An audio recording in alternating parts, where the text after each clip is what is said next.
Hello everyone, I'm Dr. Sri Banerjee, and wanted to make this special video right now because we're in the midst, believe it or not, we're in the midst of a solar eclipse. And this doesn't really happen often. Basically, the sun shines during the daytime, and during certain times of the year, the moon blocks the path.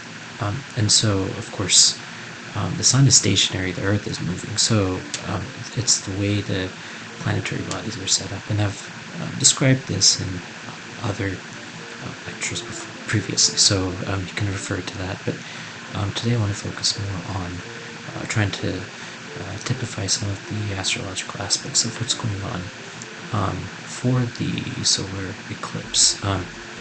And so the solar eclipse usually is, of course, during the new moon. So the new moon degrees here is 10 degrees 28 minutes, and that corresponds to the Sabian symbol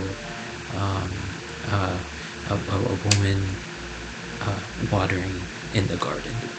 So that's the image, a woman watering in the garden. So that provides us with kind of the setting theme, and I set the last video up the same way, and we're kind of thinking about spring and abundance. And so one thing that you see, of course, here is the ascendant is in Virgo, and it's actually changing into Libra. So it's some of the final degrees of Virgo. So if we think about Libra, the ruling sign for Libra is Venus, and there's actually an aspect with the Venus.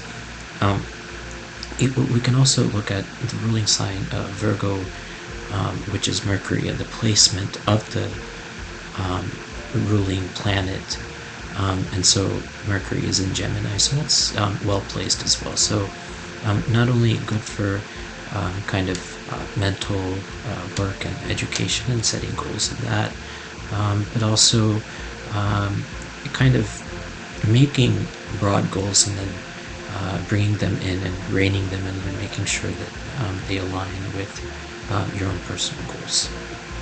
So just looking at some of the other planetary bodies, you have Jupiter and Neptune creating an opposition with the ascendant. So that creates that dynamics of integrating something that is broad, and then making sense of that within the context of your own self. So your goals are kind of ones that you want to set, ones that you want to accomplish, and try to think big when you do so. So these are some of the major themes emerging from this eclipse, and so just this is a good time for perspective, for context, and kind of relating everything with each other. So some other neat aspects to look at is where the midheaven is. And so if you look into the midheaven, Gemini is also the midheaven, so that gives you more types of educational type, and anything that requires thinking, Gemini is good for. So these are good areas to focus on. Thank you for listening.